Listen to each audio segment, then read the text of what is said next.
back. We're separate. The reason you guys didn't get a podcast is because I moved. New city. There's been a breakup. Yeah. Irreconcilable differences. There's been a divorce. And this is the reality of your situation. Yeah. This is the kid. We're going to co-parent the podcast together for you, for the people, for the listeners. It's felt right. You know, we have to keep it going. So this will be for the audio people. They don't know what we're talking about. We are on the line. We're on the internet. We're doing this through StreamYard. So we're no longer in the same location, but both of our faces still in frame, still talking the same bullshit we always have been for the video viewers. So moving forward, it'll be this way. And you know what? You're just going to have to live with that. It's episode 73. I just said this out loud, but I forgot already. 74. It is episode 74. You're absolutely right. Busy weekend. All the Game 7s happened. I've never seen a weekend or even a day. Sunday, there was 5 Game 7s. Is that right? I believe so. I think they said three in hockey. There's ever been a Game 7 at Madison Square Garden and Boston Garden on the same day before. Ooh, fun fact. There you go. 3 hockey Game 7s, 2 basketball Game 7s. One sport was much more entertaining than the other. We'll talk about both, mostly about the NBA, though, because I don't know shit about hockey, but it's fun. I didn't even know that the Game 7s in hockey were good. I had no idea. You could have told me they were bad, and I would have just been like, yeah. I'm an avid Blues playoff hockey watcher. You're a pucksman. How many? You're a Blues fan also. How many minutes of Blues hockey regular season did you watch? Under 10, probably. I mean, that's low. Yeah, but now we go. Long live the all the way in. Now we're hoisting the cup. LGB. Cup or bust. Yeah, the cup. Carolina doesn't want the fucking smoke. The cup runs through. No, Colorado.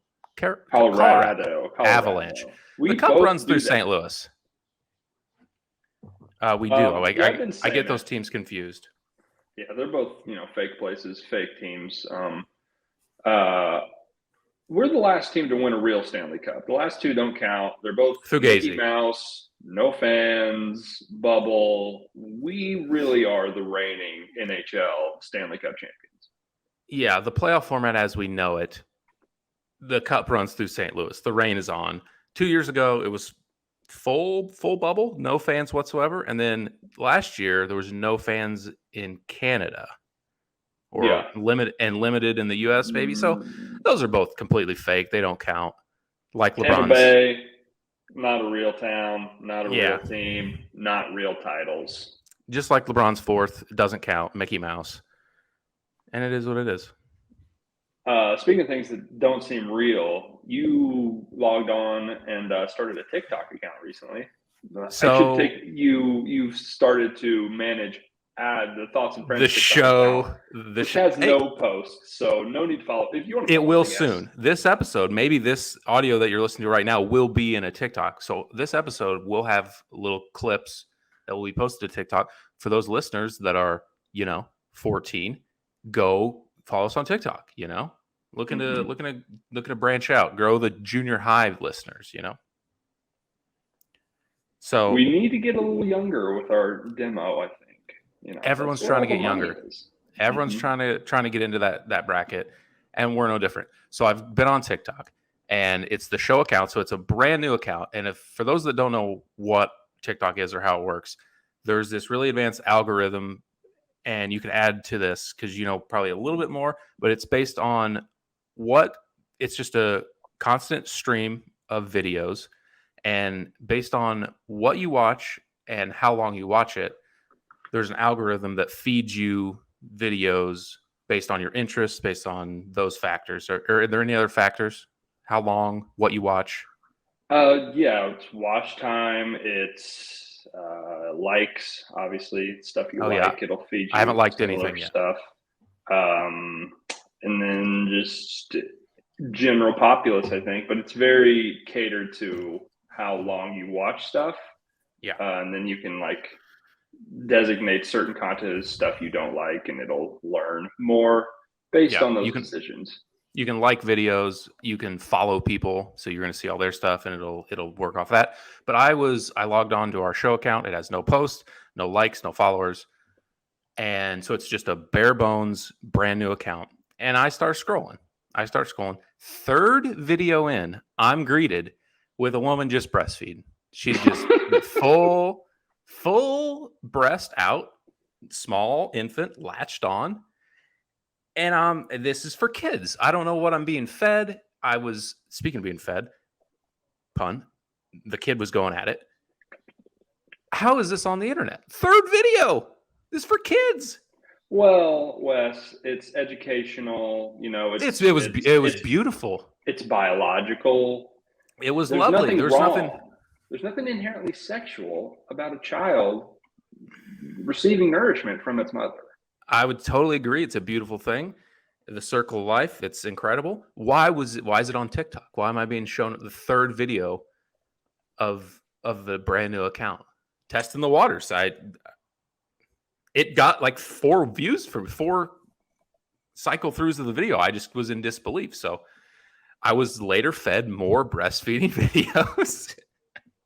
I'd imagine your experience is the reason why it's getting fed to people, because everyone that sees it is flabbergasted. I had to watch it. I double take, like, no shot. That's what that was. First 2 times, you're like, is it a fake tit, fake kid? It's like someone's elbow. It's, oh, look at this ass. No, it's like my elbow, my armpit. Like, it looks like someone's butt. No, it was not a fake. I was ready for the punchline. It never came. It was just a small infant nursing on its mother. So, and there was no commentary, nothing that was supposed to be learned from the video. I don't recall there was no audio, maybe a song. I don't remember. I do not recall what like the description of the video was. I don't know. I was just in stunned silence watching 4 or 5 times this young baby breastfeed. And then later, I don't know if it was the same account or if it was another account, a lot of breastfeeding accounts on TikTok, but I was greeted with another one, and it was just similarly just going at it, just suckling away. I don't know what these kids are into. I've become an old. This is my TikTok. That's great. So I see a lot of golf videos. I see a lot of breastfeeding. My algorithm is wild. It's a lot of scantily clad women dancing around. That's TikTok. That's it in a nutshell. I mean, I think you're just maybe a pervert. You ever consider that? Maybe it knows you very deeply. Because I don't think so. Breastfeeding videos on my TikTok, and I watch a lot of TikTok. I had watched 2 videos, and you think it knew me already? True. No, I think they know just male or female, male, tit, first video, hooked. Gotcha. Yeah. Well, I watched for 13 straight hours, so they got me. So I would imagine there are some people on TikTok that are making those videos with like some sort of message, some sort of informative side to it, and maybe TikTok's like, well, I guess technically, and then other people are like, oh, this is a loophole to make porn so that I can just link this to my OnlyFans account. And that seems like what this was. I'd love to know the username. I don't know if the account's still up, but it's just, it can't be. If you're the breastfeeding person, drop it in the comments. Drop a link. DM. We'll talk. So yeah, that was my experience. Still on it. It's different. I've weeded through the breastfeeding. It's mostly, what is it? It's like, I don't even know. What do you get on TikTok? Cooking videos. Yeah. I get sports. I get fucking shitty podcasts like this of people that I've never seen before. I don't even fucking know, really. Yeah, they're really just awful, terrible videos. You know what I get some of? I get like like these real, I don't even know how to describe them. Like these real deep, like we'll talk more about Twitter. But it's like the Twitter thread of TikTok videos, like self-help. Yeah, kind of like I said, like here's what, like a motivational self-help type of deal. There's a lot of that. I get a lot of that too. It's like all it is. And I swear I don't watch them. I don't know what to tell you. It's all it is. I swear. Yeah. I would say, in my opinion, TikTok is probably a little more informative for me than Twitter is. Maybe that's because I guess my attention is more focused on a video than it is going to be on words. You know what I mean? I wish we did this. I would say it's like an even balance of absolute junk and then stuff that's actually useful and fun facts. Yeah. For me personally, in my experience. I wish we had this conversation on the podcast, but before we moved out, we were talking about social media. We were talking about how it's just a total cesspool of shit. It's like terrible. Twitter is a nightmare. All Twitter is, and I follow like, you know, my example I gave you was like these fantasy football people. I follow a few of them, and like all Twitter is people just trying to like farm engagement, trying to like optimize views and clicks and exposure for whatever they're pushing. It's no longer just like people making jokes about shit or like the days of actual discourse or people being like, there's no funny tweets anymore. They don't exist. No, we've tapped the entire well. There's not a funny tweet that exists anymore. I don't believe that, and that's probably maybe just my own brain. Yeah. But I mean, I'll scroll it and not read a single thing for 10 minutes. It's absolutely like smoking cigarettes. It's just like I'll like wake up. Oh, I'm on Twitter. I had no idea. It's terrible. Oh, weird. It's 10:30 a.m. and I'm on Twitter still. Whoops. Yeah. Just like a day. Well, morning's over. I was smoking cigarettes, scrolling Twitter. It's all just these threads of like trying to get people to stick around, to read more, to impressions, click-throughs, all kinds of shit. I use the fantasy football. It's like these are the 7 wide receivers that I'm drafting in my leagues, and here's why. Here's 3 points on all 7 to keep you on my page for longer and click on more stuff. And there's this one of the examples of people that I follow, they must enjoy. I don't know. I get pushed a lot of this one guy that does a lot of weird self-help. Like he aggregates a bunch of like inspirational quotes basically and puts them in threads. And I feel like it's just all it is. It's so brutal. Maybe I'm just following the wrong people. I don't know. Maybe I need to purge my Twitter. Maybe we should do that. Maybe we should just fucking delete it. Here's the thing. There was a point in time where I don't feel like I'm missing out anymore. I feel like I'll learn, and like I'm not missing any funny tweets. They don't exist. They don't happen. No one tweets anything good anymore.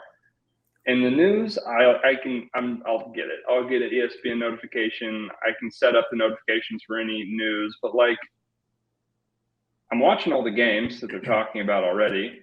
I'm not interacting with people on Twitter. I guess maybe if I had people that followed me that would interact with me other than like my 3 friends, right, then maybe I would be more likely to be on there. But if I'm just a observer, it is not fun. I think I need it for the reason it is the news.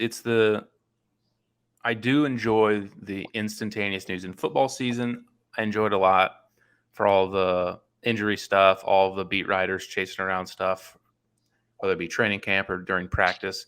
I'm into that stuff, or any sort of like Woj, Schefter, Shams, any of the news. I guess technically I would know it eventually, but I do like to have it right away.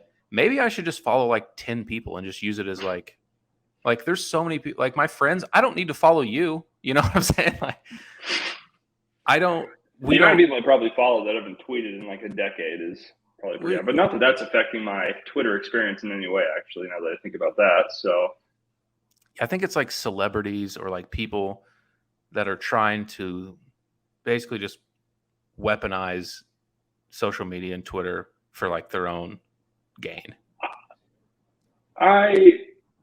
this is not a new or hot take, but celebrities on social media it makes sense, but is anyone out there, are we too on the internet?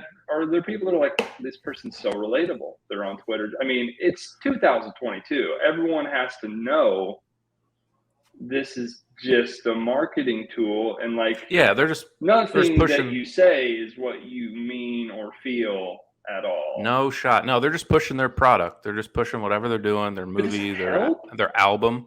Like Chris Pratt tweeting, everyone knows who Chris Pratt is. That tweet is not going to reach someone who does not know who he is.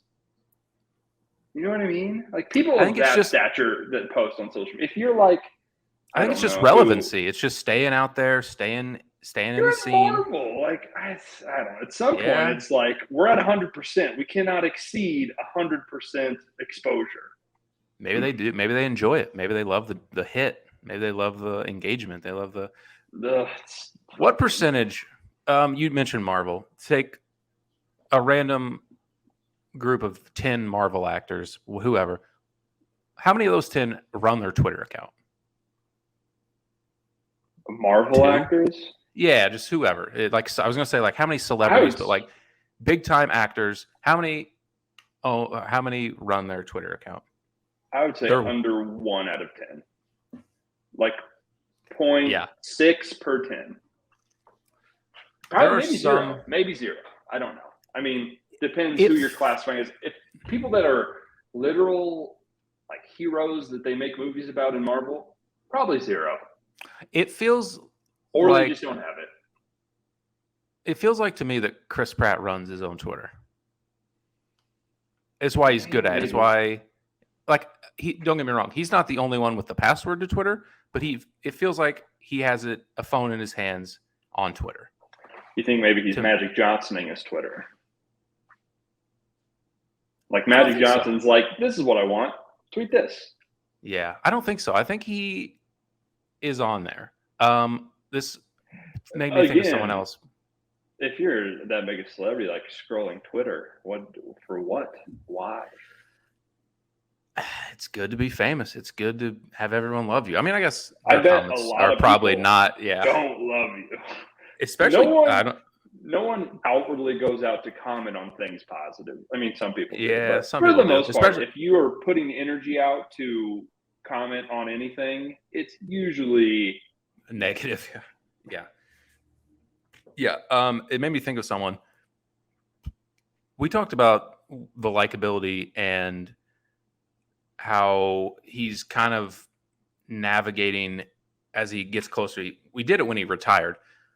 Why? I have a confession. I am starting to like Tom Brady. Okay, so is this in reference to him signing this Fox Sports deal? No, but we can talk about that. I know we want to talk about that. I watched it 10 times. I laughed so hard did you see the TikTok that he made where he was it was Jack Harlow's new song that I don't know who the original was, but it's the Glamorous. Fergie. Glamorous, thank you. Yeah, Fergie. That song. Did you see the TikTok he made to that video? I don't think so. Where he's got his sunglasses on and a hood up, and he's laying on the couch, and he's doing the thing to the song, and his kid catches him. He's like, "What? No, it's nothing. No, don't worry about it. It's he's turning me." At this point in his career, the fact that's happening is wild. He made one the other day of riding a bike around. Did you see that video? It was all social media a lot. I think I might have saw that one. I don't know. And there's another guy where there's no shot he's running his Twitter, right? It feels like he is, though. I think he probably is, and there's 100 people that are signing off on every single thing he says. Yeah, but it feels probably, maybe not. I don't know. Anyways, he's making me laugh. He's becoming likable, and I hate it. Mm-hmm. I don't know if I can't tell how much of any of it is real. But I would lean that he is likable, I guess. my point of reference would be when he was on the Monday Night Football with the Mannings. He was as good a guest as they had probably the whole season. Yeah. There were some people that were like, compared to like Drew Brees. Drew Oh Brees my God. is a stick in the mud. About as exciting as watching paint dry. It's really incredible. Bad. Maybe it's just because they're so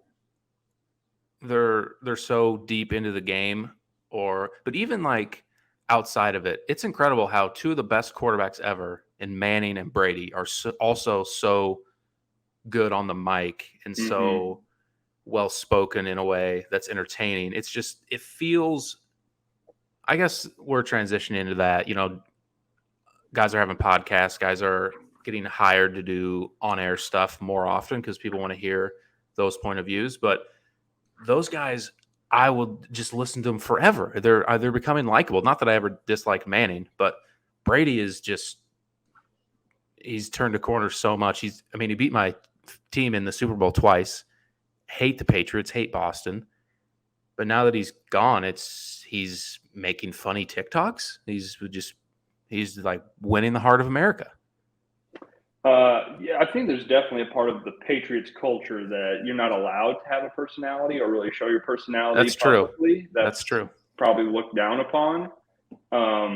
That's probably part of the reason why he wanted to leave, or one of the reasons he wanted to leave and move on and sort of be himself and do his own thing.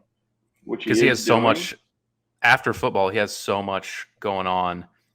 To be that guy and retire, it doesn't really make a lot of sense for him to be that hated guy when he wants to do so much after football. He obviously wants to be on air. We'll talk about that in a second. He's got all these companies, all this fitness stuff, all these supplements, and he's becoming likable. I guess it's some long scheme that he's pulling it off. I like him. Tom, I like you. Fox Sports, he signed a $37.5 million deal per year. I don't know if I like him that much. Per year?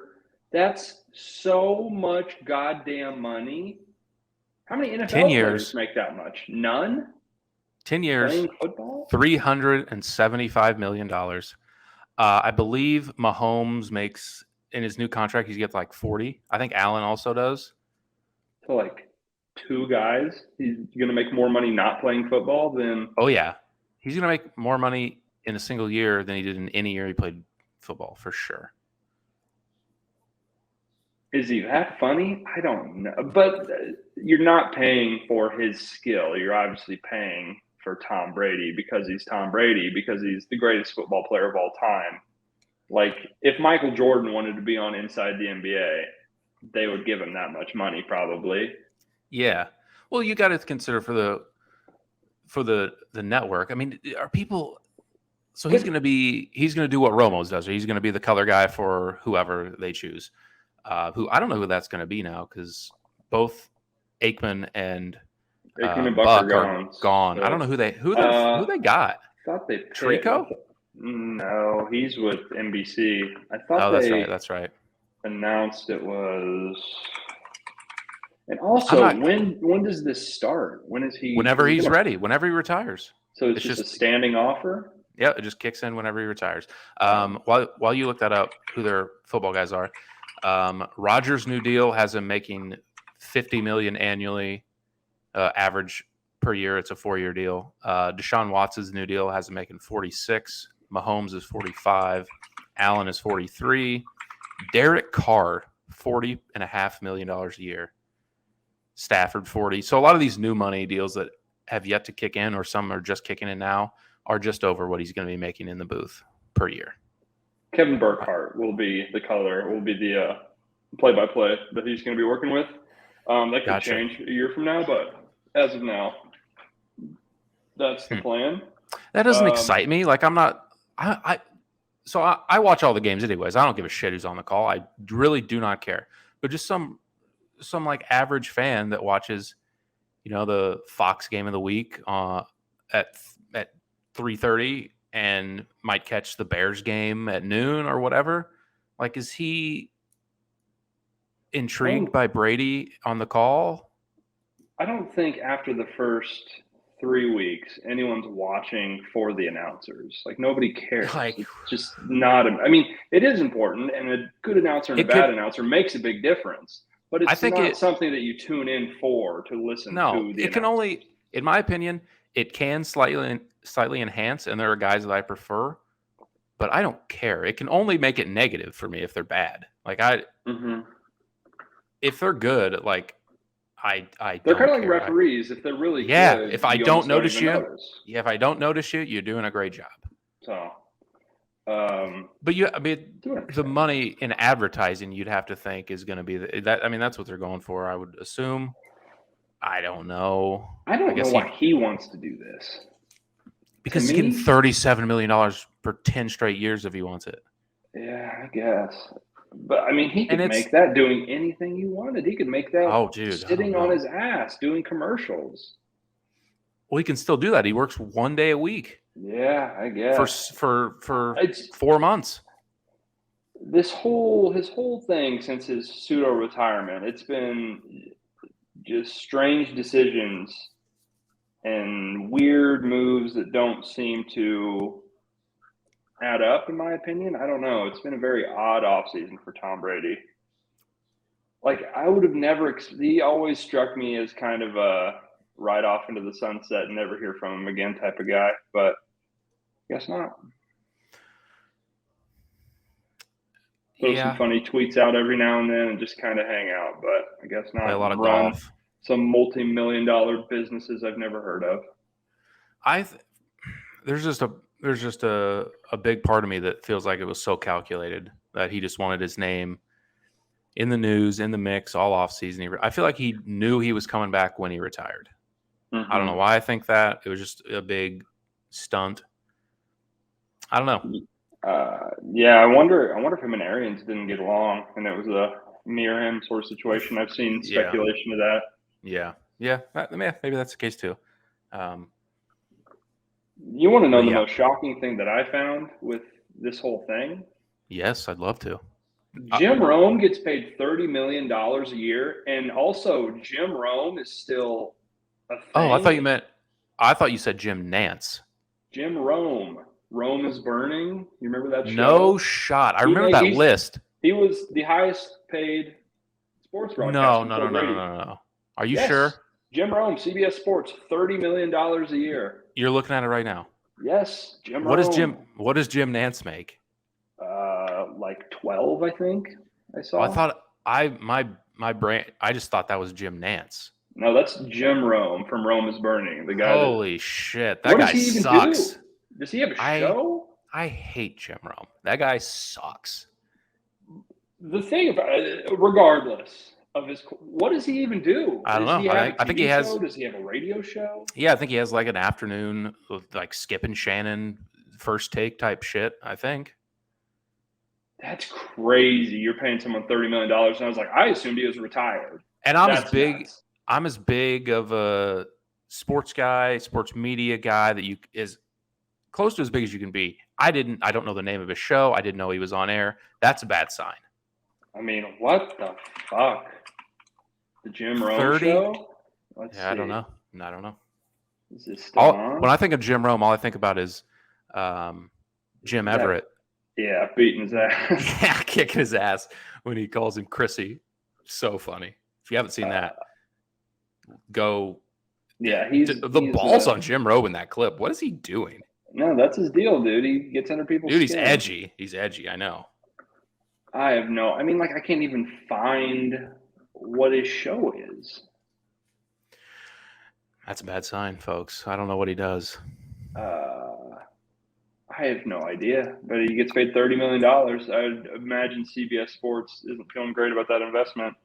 Jim, what is it you'd say you do here? Yeah, Romo makes 18 a year. Strahan makes 17 a year. Stephen A. only makes Jim Rome makes $20 million more a year than Stephen A. Smith. That's insane. What a bargain. I see a lot of Stephen A. Yeah, that's a bargain. That's at the time you sign him. You sign him, you're like, man, I don't know. This is a lot for Stephen A. It's really tough. Then the cap goes up, and then 3-4 years from now, you're like, what a steal on Stephen A. I mean, Jim Rome's fucking Russell Westbrook on this deal. Like, just a nightmare of a contract. Yeah. What are you doing? So over the hill. Yeah, maybe like Tobias Harris, honestly, because it's like at least he's like, I don't know if he's doing well. Maybe he's doing terribly. I've never heard of anything he does. Great transition to basketball there. Let's talk which one do you want to start with? Just go in chronological order, I guess. Go Eastern Conference, or whatever. I don't care. Okay, go for it. Yeah, Eastern Conference Finals. To me, it felt like the better team in the end won. The better team minus Middleton won that series. I would agree. One of them, until 3 hours later, one of the more bizarre Game 7s I'd seen in a really long time. They shot 4 for 31 from 3, the Milwaukee Bucks.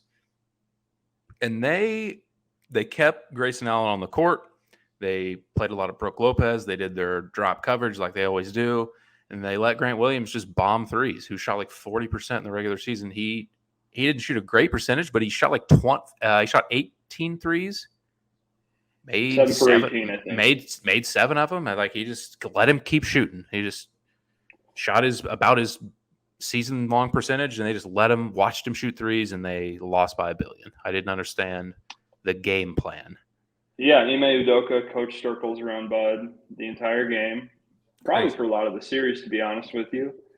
Giannis didn't look right at all, which was the most surprising part. Of all the people that were going to let the Bucks down, I was not expecting Giannis. He played fine. He played certainly bad by Giannis's standards, which is best player in the world. He missed some easy layups that were very strange. Really did. Yeah, really. Very strange. Like two I can remember, and then a couple others. Yeah, they're just like, just dunk it. Just like tried to lay a few in and like miss the rim completely. It was really bizarre. I didn't think he was injured or anything, but a really odd game from him for sure. Yeah, I mean, the takeaway, we talk about this a lot, and I don't know if I want to get into this now before this is kind of a longer discussion, but like, we talked about this with all sports, and maybe even goes back to the social media thing we were saying. Have we just optimized life too much?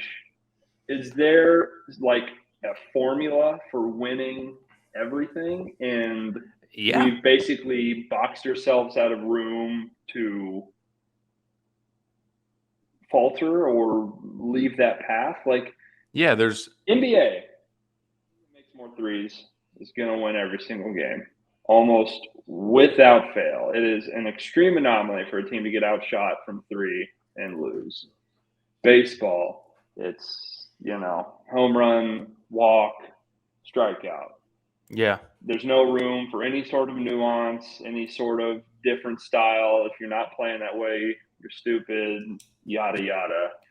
So we've come the same way. You tweet this, you tweet it at this time, you tweet this many characters, you at this person, you hashtag this, and that's what you tweet. You never think about it. These are the rules. You play by the rules. You don't think. You don't make decisions. You let smarter people than you tell you how to live your life.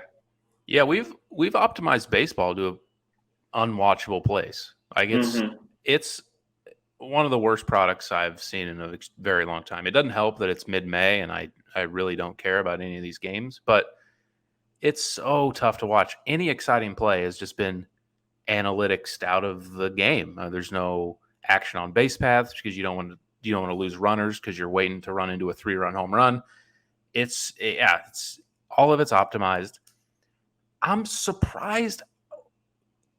We say that, and I agree that basketball is going the same way. It has been for 10 years. But the Bucks' willingness to just give up threes really all year, they always do this. I don't understand their willingness to just give up open threes, open corner threes to at least this past season, good three-point shot. I just don't understand. I don't know what option they had. I guess you got to play Brook. You could have played Portis and had him chase him around a little more. I don't know what their option was, but it's weird. That's the shot they want.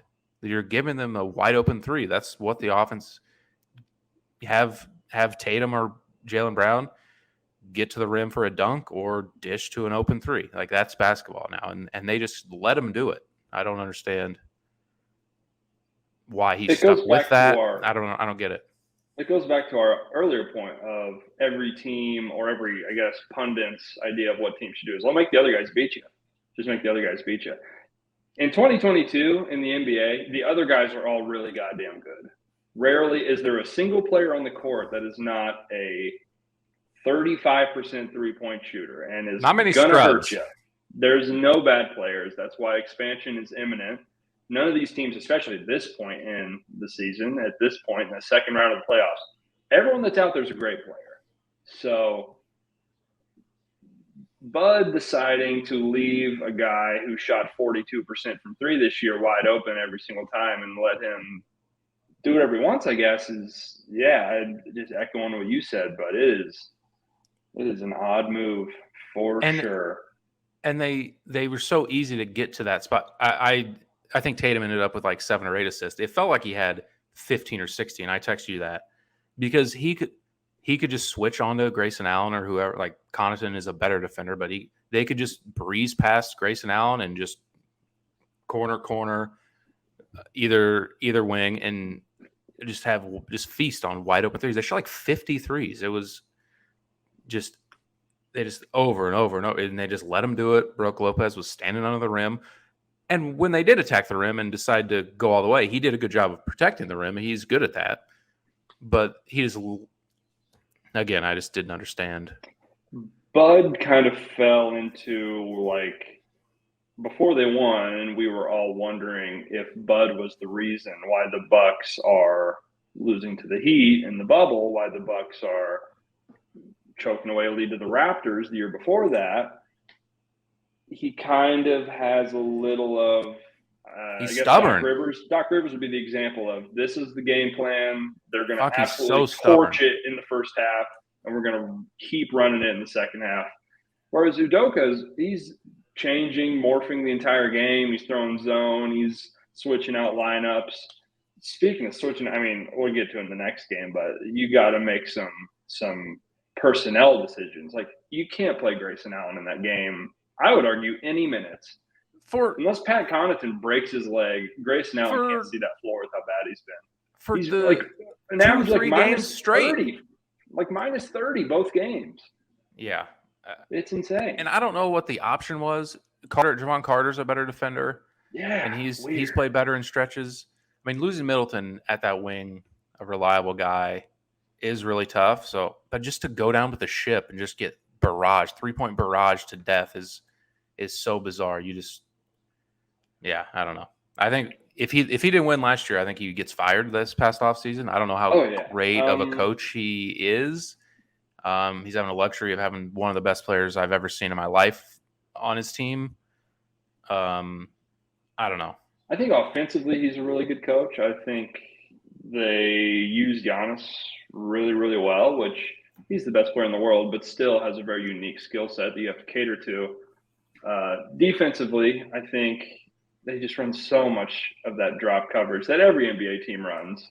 When you have a good coach, that's kind of the go-to thing. But man, when you have Tatums and Jaylen Browns that can get into that middle area and kind of kill you, it's tough, which is surprising. At this point, beat the Suns last year, honestly. At this point, they're doing the same thing they did all year, the same thing they've done for the last 2 years.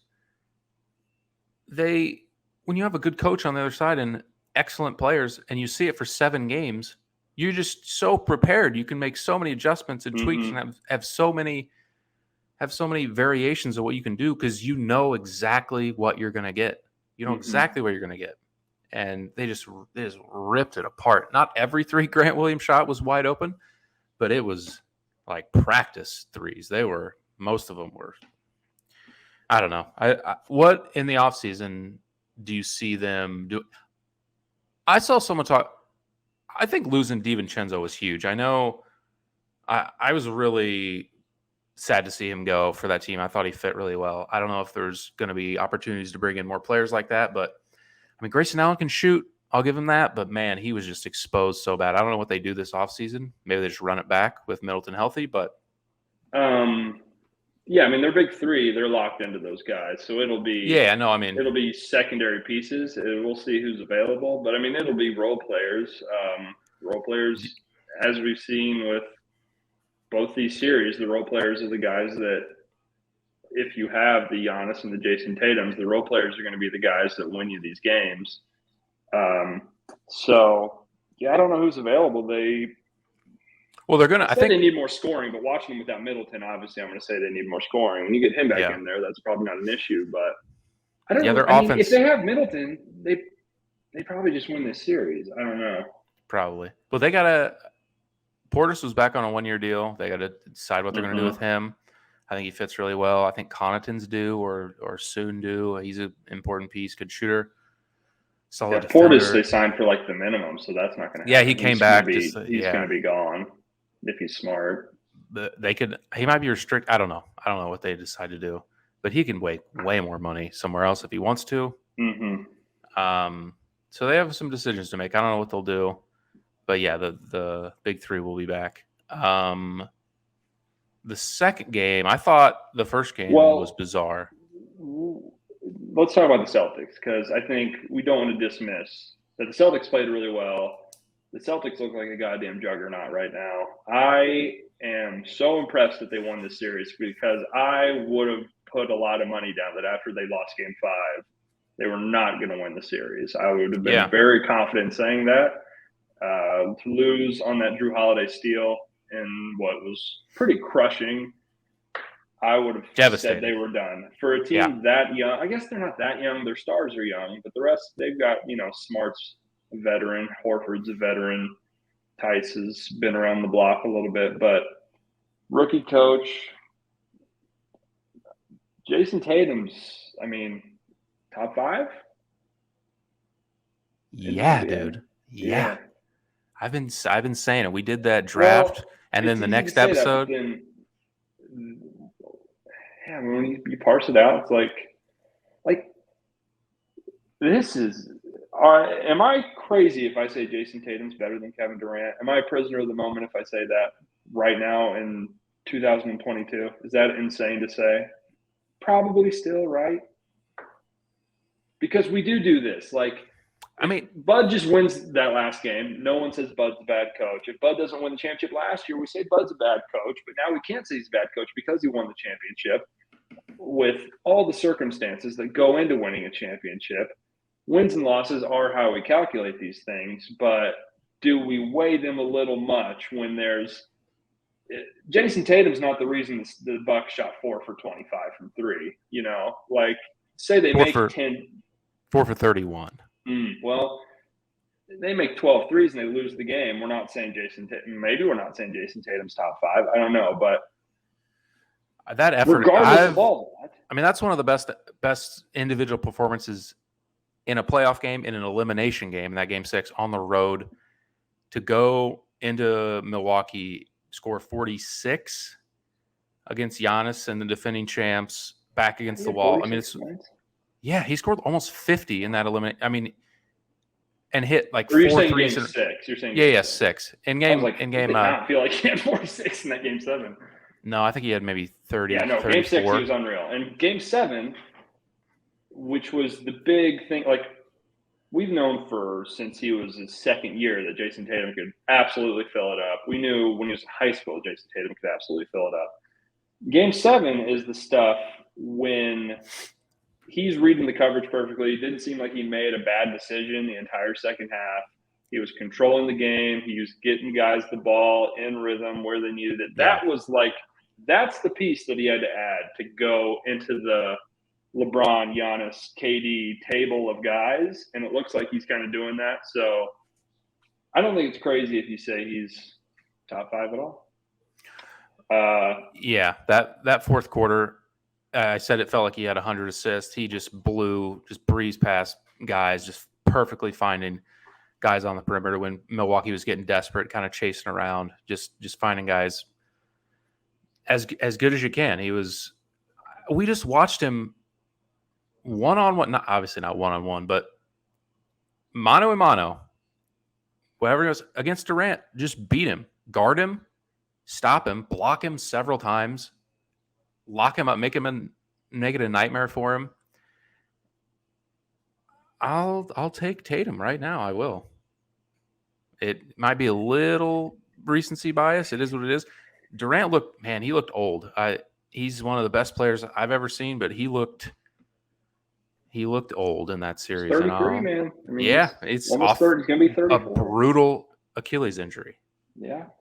Not to say it's no disrespect. Kevin Durant's incredible. One of the best 15 players to ever live. So, no doubt.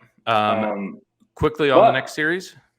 Speaking of guys that had incredible elimination games and cemented themselves as probably top 5 players in the NBA, that's the thing. There's just too many good players. There can't be 10 top 5 best players. Yeah. Luka Doncic, I think, has silenced the talks that maybe he's not built for these playoffs, that maybe he's too much of a little too soft, a little too lethargic.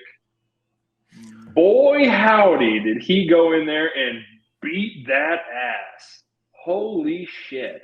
Yeah, I was slowly getting into the realm of basketball fan that was starting to not really like the style of play that Luka plays with. It's not the most pleasing to watch.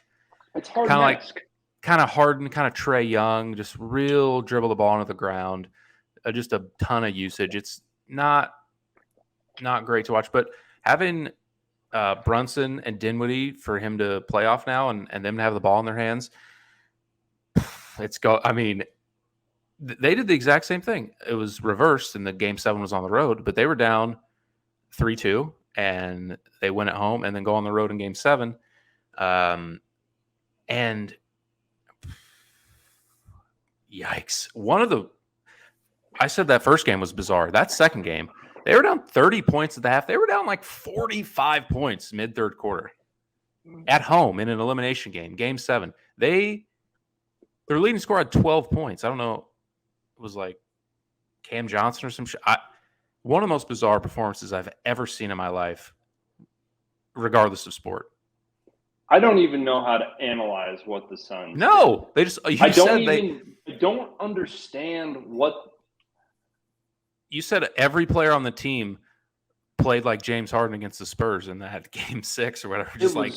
No-showed all of them. It's like, are you on Xanax right now? They didn't show up from the tip. And then, of course, Chris Paul's hurt. We get that immediately following the game. Quad was hurt. Hey, I stink. Stephen A. My quad. It was my quad. I do stink, but here's why. To be fair, here's why. I would hope he was hurt. Fuck's sake. God damn, he's been bad the last 2 games. After that Game 2, really, if you go through the box scores, he's been brutal. So bad. All those games. Chris Paul is the only player ever to blow 3 2-1 leads in the series in the playoffs. That's tough. He did this one at home in historic fashion. I mean, I've never seen an ass beating like this in a Game 7 and just a no-show. It was, there's not, what can you say? I mean, for you, does this change what you think of Chris Paul? Yeah. Yeah, it has Me too. It's unavoidable. To lose to, what were their odds to win this series going into it? They were probably minus 300, 350 to win the series. More. Probably. I would say more. I would say, I don't know why I know. I saw today. Let's see what the series prices are for these. If I can find them. Either way. I don't know why I know this. The Blues have a series coming up where they're pretty big underdogs, and they're like +3 and some change. I would imagine that's what the Mavericks were, like +300 or so. So that would make the Suns like -450, -500. I don't know. Massive, massive favorites. To lay such a colossal egg against unquestionably a worse team. Luka Doncic is the best player on either team. That's not a question. Yeah. Some people were trying to say that wasn't true going into the series. Those people are fucking idiots. Yeah, That's just aggressively incorrect. Devin Booker had a fine season. Luka Doncic is like, has been good enough in his career that if he retired today, he might make the Hall of Fame. Like, he's been that transcendent in terms of his production. Yeah. I think it's a little. I agree with you that he definitely plays like a James Harden, Trae Young flop. Chris Paul, honestly. Yeah, but yeah. It's not really that much different than every star in the NBA. That's just kind of the way the game That's goes. the game. But he bitches so goddamn much. And he acknowledged that and said he was working on it, but he's still working on it. The way he bitches at refs is so tough to watch. He's such a whiny bitch so often, and the way he flops around and just his general pace of play, just his style. It can be tough to watch. But he's perfecting it. He's incredible, and what a villain. I mean, or what a hero, depending on what side. He was cackling like the Joker every shot he made. It was awesome. To me, the drama of it, the shit talk. After Game 6, the tunnel video of him saying, "Guys act real tough when they're winning the game. Guys act really tough when they're up." And then to go out there in a Game 7 on their court and 50 ball them or whatever they ended up winning by, to fucking end the game basically in the first quarter and just stomp their throat into dust. Oh, what a performance. What an intoxicating game. Just jam it right up Devin Booker's ass. Just right in his face. I'm not sure if it's because Luka's kind of becoming this like more likable, like hero type of guy that slayed the Chris Paul, Devin Booker. Is Booker becoming unlikable? I feel like there's a sense in NBA Twitter and NBA fandom that he's kind of, and I know he talks a lot of shit. I know he's able to back it up, but I feel like maybe it's because Chris Paul's there now. There's some unlikable. He has the Chris Paul shield. So the unlikability will always go on Chris Paul. If Chris Paul's gone, that could happen. He's got a few things. He talks a lot of shit. Yeah. He's handsome, which people don't like. You know, you're gonna automatically be a little bit like, fuck this guy. He's good at basketball. He's 6'6", and he's dating Kendall Jenner. Dates Jenners. Fuck this guy. What an asshole. Whereas Luke is a fat Slovenian guy. Looks like me. He's a fucking bag of milk. Yeah, he's a doughy, big, fat fuck. So yeah, he's just going to be more likable. I really think it's rubbing off on Devin Booker, though. I think he's and Jay Crowder is unlikable, and they all talk shit. And I think they're starting to become, especially now that they haven't won anything, they haven't won shit at all. I think. Yeah, I mean I think maybe it's a Chris Paul thing. Like, they're turning into the Doc Rivers Clippers. Like, you're like, why do you guys act like this? You've never won anything. You've strictly choked like dogs in the playoffs at every turn. Last year they didn't do that. Last year they were up 2-0. Yeah, that's true. That's not choking. It wasn't choking, but they were another 2-0 lead. They lost 4 straight. I mean, you have no right to act the way you do and talk as much shit as you do. And here we are. That clip of Booker slapping the ball away from Luka and him saying that shit in the tunnel and then just beating the fucking brakes off of them for 2 games straight is just all time. And have you seen the picture of Luka? I don't know if we can post it of him looking up at Booker as he's just beating the shit out of the Suns on their home court. It's just all time stuff. What a hero. What a hero. Yeah. Yeah. He is. I think this cements Chris Paul as one of the biggest losers of all time. Just a fact, not like, oh, you're a loser, but literally losing in spectacular fashion. It's a fact. It's a fact. He's never won shit, and he's blown more leads than anyone in the history of the game. And this time, specifically, obviously the entire team played poorly due to his play. He was putrid. He was awful. He was a no-show. I mean, I get he's like 100 years old. It's not the prime, but they won 64, 62, whatever they were, 64 games this year. 64. They're the best team in the league, favorite to win the championship because Chris Paul's there. He had some nice games against the Pelicans, some ups and downs. He saved him in but was bad a couple of times there, and then just folded. Just was awful. Point blank was just so bad. I'm not a huge Chris Paul hater. I do think he's an asshole and plays a style that's not really pretty to watch sometimes with his flopping and the way he bitches at refs also. But I'm not a huge hater of Chris Paul. I respect his game certainly, but boy, what can you say? A Chris Paul backer, a believer, what do you say? How do you defend this? You can't.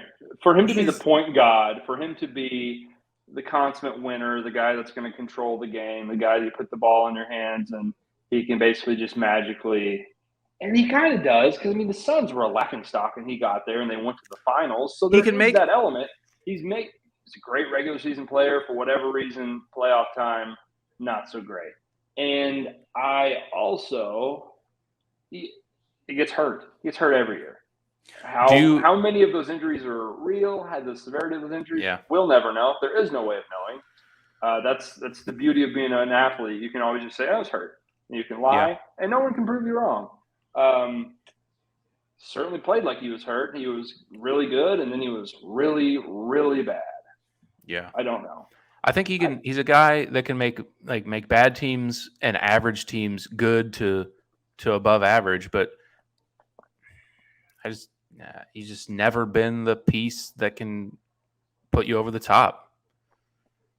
Like he took those OKC teams, they were like the 5 or 6 or 7 seed, where like bad teams. Like he made those teams decent, improved a lot they won a shitload of games in Houston, but he's just never been able to get over the top, and it's pretty bizarre. And at this point, it's not an accident. Like it's at some point, it's just him. I don't understand. There's a lot of factors. I get it, but it's just followed him his entire career. I mean, you just can't get it done. Yeah, he can't. Yeah, it's just a fact at this point. I don't know what is just. How about Chris Paul? How about Pat Bev just ripping into him today? I was just about to say this. So he goes on First Take and he kind of does the rounds on ESPN today, calling Chris Paul a traffic cone. Last night before it comes out, he's like something about, he didn't specifically say him, but can't wait for the excuse that he's hurt. Can't wait for the I'm hurt excuse to come in. And then like hours later, he's like, oh, quad injury for Chris Paul. And he's like, holy shit. I mean, him on First Take, that's the most entertaining that show's been. I've never seen anything like that on two active players, two same position, just rips. Is that like they're not friends. Like they're not. That was funny. Obviously not. Like he called him a traffic cone. Like dudes hunt his matchup and like it was wild. Pat Bev was out of pocket today. I mean, he shit on the whole team. He's like, no one was scared of them. We wanted to be the 8th seed. Everybody wanted the Suns. They won 64 games. Nobody was scared of them. Ask anyone in the league. Nobody fears that team. We all wanted the smoke from the Suns. Yeah, he said, if I have Houston the next day, I'm out all night. If I have the Warriors the next day, if I got Steph Curry, I'm in bed by 8:00. No one fears Chris Paul. No one fears the Suns. They're basically just they're fake and they're choking dogs. Like people wanted them. Yeah. Maybe rightfully so. They got taken to the brink by the lowly Pelicans, who maybe next year we'll see they're not so lowly, but maybe the Pelicans do stink and the Suns stink. Hey, we're not going there. We're not going there. Yeah, Luka was phenomenal. Spencer Dinwiddie was phenomenal, honestly. He was incredible, and he's been pretty much a no-show the other games of this series, kind of. He's kind of faded to the background. It's so wild. It's so wild how situation and fit and coaching and team and the culture, as corny as it can be, can change how a player Like I heard I assume it was probably Simmons or someone talking about the Celtics and how Al Horford just on the Celtics is just an incredible player, just works, just fits, gets the most out of him. He's bounced around to other teams and it hasn't worked as well. Bad fit in Philly. OKC was kind of a weird situation. Dinwiddie in Washington was just like, you can take him. We don't want him. And then he goes to Dallas and it just works better, whether it's personalities or coaching or just you see it so often how people move around. I don't know, though, because, I mean, he's like coming off, like, for that to be what you got from Porzingis, and he's like your seventh man right now, basically. He's like coming off the bench. He's probably averaging, if I had to guess, well, I don't know if his last 2 games he played pretty well, but going into that, he was probably averaging like 9 points a game for the series, 10 points a game, which. Well, he scored 30 in Game 7. Yeah, he did. They scored 1 million. Yeah, but my point is, like, yeah, it's odd that he came out in that game. He was scorching hot for whatever reason. Yeah, on the Horford thing, I would just say Doc Rivers is probably a really bad coach. Misused and it's him. a weird fit with Embiid, too. For them to pick him up and be like, yeah, we'll just play Tobias Harris, Al Horford, and Joel Embiid. The amount of things that NBA franchises do that seem to be a 100% agreement of everyone that watches the NBA, other NBA people, will be like, this isn't going to work. And then it's total lock to fail. Yeah. It's unreal. Yeah. What we always do, because we never stop talking about this stuff, is we will talk ourselves into, well, maybe they know something we don't, like with the Russ thing with the Lakers. It's like, well, on paper, this seems like this is certainly going to go badly. And they're like, well, maybe, I don't know, they're all 3 Hall of Famers. LeBron will figure it out. Yeah. No, it's not going to work. Last thing on this series, DeAndre Ayton got benched, or he played 17 minutes. Ghost. I don't know what happened there. Didn't play well. Obviously, no one played well. He scored like 5 points. Ghost. I mean, he's not coming back, right? He's gone. Is he even going to get the max now, you think? Like, you think he'll still get a max? Would you pay DeAndre Ayton a max? No. Me neither. No chance. I would not, unless you're unless you're 2 players, I don't know if I'd pay any center the max. If he's my third best player and I can afford to pay him the max, I would. That would be about the only situation that I would do that. Well, the Suns, that's the case. Technically, I mean, Paul is. Yeah, DeAndre Ayton's good though, but man, is he inconsistent. Yeah, he can when really it's good, it disappear. is fucking intoxicating. And when it's bad, it's like he's not even out there. Yeah. And I thought he kind of like last year, it seemed like he was sort of past that. And then this year, he was very spotty with his play. I don't know. Maybe a theory that I just popped in my head. He's very soft spoken. He seems very quiet. I don't know if playing with Chris Paul and some of those other guys, if that is like worn thin on him, like the message isn't quite hitting the ears the same way. That's just a theory I thought of right now. But they talked all year last year about how like Chris Paul changed my life. Chris Paul made me the best basketball player I could be. All this shit, and that's just insert every player that ever plays with Chris Paul. Yeah, I saw. This is an old interview, but they were obviously everyone was digging up every Chris Paul clip that existed. Kenyon Martin went on, I don't know, insert whatever, fucking First Take, whatever it was, some show of that ilk. Maybe it was Cowherd. No, it was Cowherd. It was. I remember that. Okay. And he was just like, look, I played with Chris Paul. Like, people in the NBA, like, other players do not really fuck with Chris Paul unless they were his teammate. Like, nobody likes him because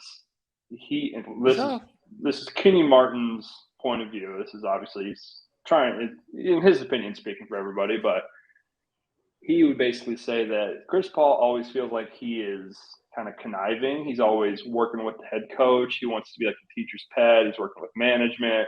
He's the head of the Players Association. He's like Adam Silver's best friend. And so everyone thinks that he's sort of in it for himself, sort of trying to manipulate and puppet master everything that goes on. So it's hard to develop any sort of meaningful friendship with him. And maybe that kind of shows. I don't know. Yeah. So don't be surprised if the Suns completely implode next year and we get to like because there was that point with the Clippers where it's like, oh, it's over. This is done. These guys all fucking hate each other, guys. Blake Griffin, yeah. DJ, and him were like, that shit is not gonna work. Some people it would just fuel them and they would go to war for you. But some people would wear thin so quick. Like they're just not about Chris Paul's an all-time great. You're not LeBron. Like, though. If you're LeBron, you can do that. You're not LeBron though. Like You're just not. Jordan and Kobe were like that, and LeBron isn't in the same way, but he puppet masters. He runs the league in that way for a while. He did anyways. Well, I mean, he holds the team to a standard, and if you don't meet his standard, his team. It's everyone's his standard, gonna have hell to pay. Like, yes. Goes about it in a different way. And probably you're not like that, dude. You're not fucking like that. And when you go out and fucking especially totally no show in a game 7, like for the 3rd year in a row, you're busting my ass to just like go fuck yourself. Like. Especially now, it's like, Chris, you had 6 points, my guy. Like, yeah, what are you talking about? Fucking, you had 1 point at halftime, dude. Like at some point it gets really, really old, especially when you keep failing. Like LeBron has 4 rings to back him. Like, this works. I know what I'm doing. I know Kobe, winner. Like these guys that are just total psychopath winner type of personalities. I mean, if you got nothing to show for it, why the fuck am I dealing with this? Why would I listen to you? Why would I put up with this shit? I don't care. Devin Booker, I'm Chris, I'm better than you right now. Like, I don't. Yeah, I guess you put up with it if you win, but yeah, I don't know. It would get old to me. Quick look ahead to the other series. I think the Heat are live. I think they've been just very disrespected the entire playoffs. I think they're very live. They're favored in game 1. Great in elimination games. Jimmy Butler was unbelievable in that last series. Butler gets disrespected, man. He never gets mentioned in the breath of a lot of these really great players. But speaking of psycho personalities, maybe him and Chris Paul should play together. That'd be fun. They would kill each other. I think they're live. I'm going to pick them to win the series. I think the Heat win the series. They have home court. The Celtics just went through a grueling battle. I think that it's going to be an awesome series. But I think the Heat win. I think they can win. Tatum's the best player, but the Heat have a lot of depth. I don't know what the status of Lowry is, or if he's even going to be good if he plays. But who do you think's a better player, Jimmy Butler or Jaylen Brown? Jimmy Butler, not even close, in my opinion. Okay, not good. Yeah, I would agree with that. I think Jimmy Butler's firmly the 4th best player left in the playoffs, I would say. Yeah, I think there's been times where people would question that or kind of dismiss Jimmy Butler as a talent, just because he doesn't he's not going to put up 28 a game through a NBA regular season. But there I want him in a series. Excellent regular season producers with eye-popping stats and that play a sexy style. And there are Jimmy Butler type guys that you need to win these games that can guard and are incredibly smart and make the right play. And when the other team and the other coaches who are incredible teams and incredible coaches at this stage in the playoffs and will inevitably take away what you want to do, can you make the right decision and can you affect the game in other ways? Jimmy Butler does all that stuff, maybe better than he scores, honestly. And it's not you wouldn't take him in the top 5 or 10 of guys you want in this spot, but end of shot clock can make a contested mid-range jump shot. Like, you're not devastated if that's where you end up. And yeah, he's going to make good decisions. Who's who's a better player, Jimmy Butler or Bradley Beal? Jimmy Butler by a lot, by more than Jaylen Brown probably. Jaylen Brown's probably better than Brad. I don't know. He's just who came to mind when you said flashy regular season score. Yeah, I mean Bradley Beal. I don't know. Bradley Beal could go to a winning team next year, and I'd be like, "Oh, Bradley Beal's great." It's like I've never seen him. I haven't seen him in a playoff. Who would you rather have in a 7-game playoff series, Jimmy Butler or Devin Booker? Devin Booker. I think. I don't know. No, I'd rather Jimmy Butler. I take that back. I take it back. I agree, and I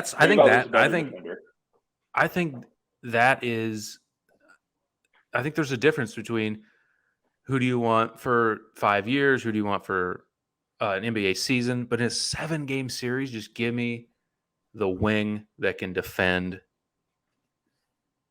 I'll take him over Booker. I will too. I think that, and very few people would agree with that. The thing with arguments like this are the personnel construction of the rest of the team makes a huge difference. If you have a lot of scorers, Jimmy Butler's awesome. If you have Tyler Hero and Kyle Lowry and shooters galore, Jimmy Butler's great. If you plug him in and you trade him for Luka, the Mavericks are getting swept, like without a doubt. You know what I mean? Like, yeah. He's not really that type of guy as an offensive creator. Maybe I underrate him as that, but I don't know. You probably do a little bit. I think most people do a little bit, but I think in these series, he's willing to do it a little bit more. Mm-hmm. So he's a great passer, but yeah, I'll take the Heat in 7. What's your pick for the series? I think it's Jason Tatum's moment. I think Jason Tatum is ascending into what a gauntlet, head of the table, top tier. I think this will be the season where we're like, okay, Jason Tatum's arrived. He's top 5. He's unassailable. I'll take Celtics in 7. Okay. What a gauntlet. Kevin Durant, Giannis, Butler, and the Heat on the road. We talk about this. We should talk about this at the top. We both got to eat spicy chips. Both our teams lost. Oh, yeah. Both lost same time. So it'll be both of us. Yeah. That'll be such a shit show. Yeah, we're going to eat one of those stupid fucking one chip challenge. We're going to do it before, like, as the show starts, and just kind of come down off that high as we do the podcast. It'll be here for your viewing pleasure. It'll be, and good news for you, not you, the viewer. I mean, we're both doing it. It was a bet, and they lost in the same rounds. We're both doing it. Not sure when that'll be. Whenever they show up, I guess we have to order them. You'll take Celtics in 6. I'll take the Heat 7. On the other side. 7, right? On the other side, I feel like a lot of people are writing off Dallas again. They play the Warriors. Warriors have home court. Are you also writing off Dallas? No, certainly not. The fact that they beat the Suns the way they beat the Suns, I would be foolish to write them off completely. My lean, obviously, I do believe the Warriors are a better team. They're obviously a deeper team. Steve Kerr, I think, at the present moment is a better coach than Jason Kidd is. They have home court advantage. A lot of things leaning Golden State's way. But again, Luka is definitely the best player in this series, I think. I think at this point, you have to say that. Yeah, I would say either him or Jordan Poole. Yeah. It is what it is. Jordan Poole's team. I don't know who's going to guard Luka, but he's going to be a problem. He's a problem for every team, but I guess Andrew Wiggins will guard him. Wiggins and Draymond. Clay, maybe? Probably. Yeah, Clay. Not the defender he was. He's not got that foot speed and lateral quickness back to where it was. Clay's a shell of himself. I'd like to see where he goes. So let's together draft players in this series for a 7-game series. First pick is Luka, obviously. Yeah, first pick is Luka, obviously. Still and Steph. Then Steph, too. Where does it go after that? Because Clay is not 100%. Easily third. But then I think Draymond's easily fourth, in my opinion. And again, obviously with him, it's amplified. It depends on what's around him. But yeah, he's just more valuable than anyone else I can imagine. Clay's probably still fifth. I think Jalen Brunson is a consideration. He's been really great. I don't know. It would be tough. I would take it. I think I'll take him over Clay. I don't think I can do it over Draymond. I mean, right now. But I'll take him over Clay. Clay is just. I mean, he can still spot up, shoot. Dorian Finney-Smith? Any Dorian Finney-Smith? Maxi Kleba. Kleba was good in that last game. He was good last series. DFS was really good last series. Oh, yeah. Certainly both those guys played better than Klay Thompson did. Yeah, after that, it is how the mighty have fallen. Bit of a poo-poo platter. Yeah. And I think Klay is honestly still getting – I don't think this is like what Klay is going to be for the rest of his career. I think he still has some healing to do. Yeah, I hope next year he's back rejuvenation to of the strength, speed, feel. But while he is at this less than 100% Klay type of player, the Warriors don't really feel like as invincible. Obviously, with Kevin Durant, it was a different story, but they don't feel like the same sort of invincible type of team that they have in the past. I don't know what it is. Well, just Klay, I think it's got to be. Yeah, it's just like 2015, 2016. Klay Thompson was like the game dog. 6 against OKC when he scored whatever he scored. Like he's just not that guy anymore, and he was just such a massive part to why they were so good.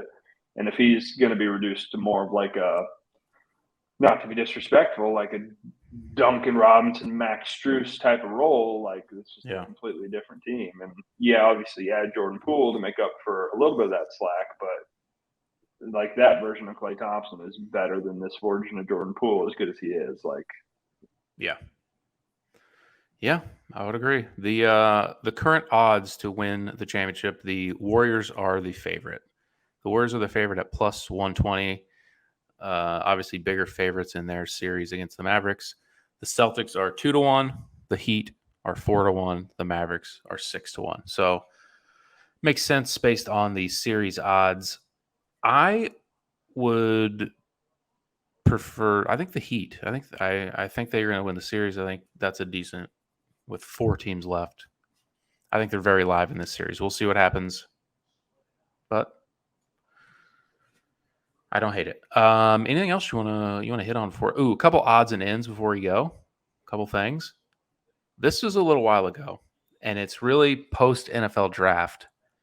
I know you wanted to talk about the Tannehill, Malik Willis situation. Yeah, not specifically that, but in general, the situation that happens in the NFL. So Malik Willis was drafted in the 3rd round by the Titans. Tannehill has 1 or 2 years left on his. I think 2 years left on his current contract. He's, if I had to guess, 34, 3 or 4. How old is he? Probably. But anyways, younger than that. I don't know. We'll call him 33. So they drafted him in the 3rd round.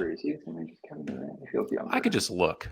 Anyways, they draft Malik Willis, a quarterback, in the 3rd round, and he's doing media. Ryan Tannehill's doing media after the draft, and they ask him if he's going to be mentoring, helping the new quarterback, the rookie quarterback. And to paraphrase, he said, "That's basically not my job." Is that correct? Yeah, essentially. He's 33. He said, "Yeah, that's not my job. I mean, I'm going to apply. I want to be the quarterback. It's not my job to mentor this rookie." If you were in the situation, you're 33 and they draft a rookie, whatever round it's in, say it's 3rd round, what is your attitude towards that if you were the player?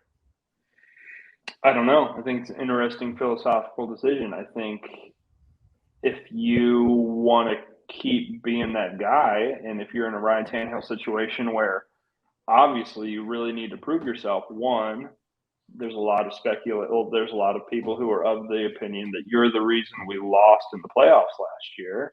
And 2, immediately following that, they draft a quarterback. I think there's a lot of, motivation for you to prove yourself. So in that situation, you are going to be extra protective of your position. I think I would lean. You don't have to help the young guy if he's directly competing with you. It really depends on situation, but if he's going to take your spot, less so with the Titans situation specifically, because people were critical of him last year, just like as a broad, without context to a situation. If there's a quarterback drafted and you're a veteran that has a job, whatever, Garoppolo happens every year. What is your attitude towards you? You would lean that you're not interested in. It's really hard. I don't know. No fucking shot. Go get it. Get no chance.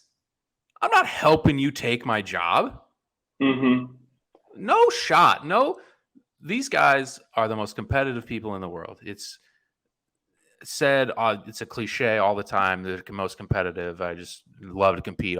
No shot. Guys are just willingly helping. The biggest example of this, and it's one of the biggest reasons he stuck around so long, was Alex Smith.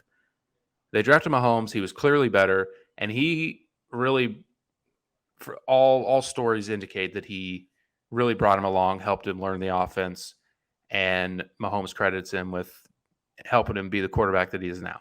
Took his job. He went elsewhere. So that's, I guess, the only upside, like twilight of your career, being like a good guy, like to get more jobs. But like, why the fuck would Tannehill, with a team that's ready to win now, the window's closing, want to coach up some kid to take his job? I think the stigma that you're an asshole or that you're a bad guy because you want to bring this kid along to take your job is ridiculous. No shot. Yeah, unless you're in the very, very, very rare situation where you know you're going to retire, the team's letting you hang on because you're a legend. That's like the only scenario. Like if you're Peyton Manning, knowing this is your last year, there's very few guys that don't hold on for too long and then try to go to another team and do this and do that. Like Ben Roethlisberger in Pittsburgh. And usually until the very last season, you don't know that. So if there's a rookie 2 or 3 years out of there, like, you're not. I mean, it's just not going to happen. I don't know. It's not like Tannehill. There's like a difference between being like standoffish and an asshole. And sure, you don't have to be a prick. Yeah, I don't know. I don't know the ins and outs of being an NFL quarterback either. I don't really know how that transpires or rears its head, I guess. Yeah, right. You're not going to be an asshole like in the locker room. You're going to be like with any position groups. I'm sure they're friends. They're work acquaintances at worst.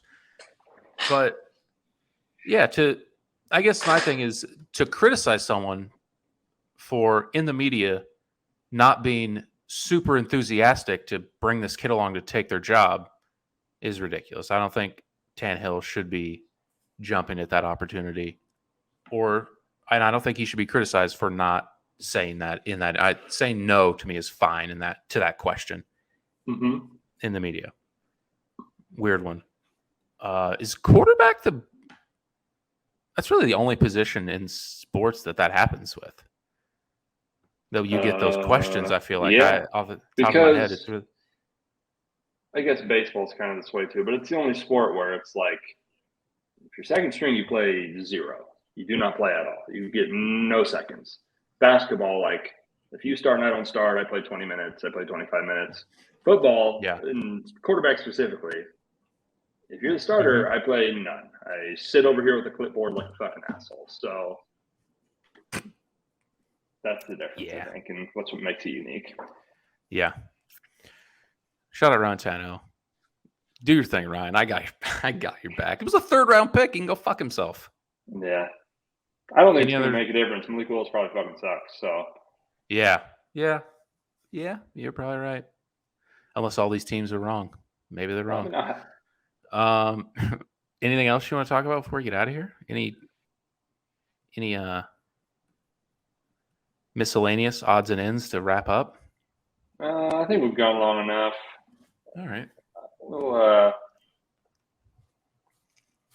We'll wrap it up. All right, we're back to our regular scheduled programming. This will be out on, what is today?